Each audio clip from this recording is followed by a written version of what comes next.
вот такие выездные депутаты, рабочие совещания – это основная форма работы. С активом форума многодетных мы тоже сотрудничаем.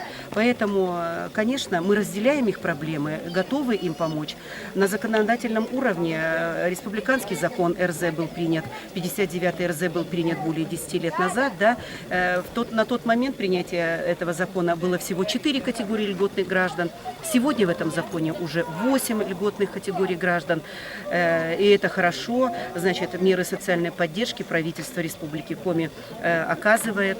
Мы внесли поправки в начале этого года в закон. Помните, когда норма закона предусмотрела восстановление в очереди семьи, чьи дети уже достигли 18-летнего возраста. То есть со стороны Государственного совета оказывается всяческая и моральная, и законодательная поддержка, и в том числе, конечно же, контроль. Контроль и реализация 59-го республиканского закона.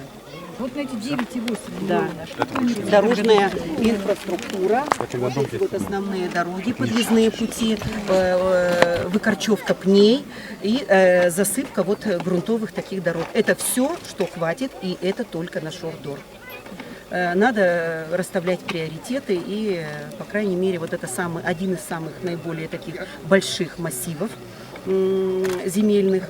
И сегодня принято решение, создана рабочая группа при правительстве Республики Коми. Лазарев Константин Григорьевич лично на контроле эти вопросы осуществляет. Поэтому сегодня все заинтересованы, какие найти пути решения этих вопросов. Но это только на дорожную инфраструктуру. 9,8 миллионов. Это очень много.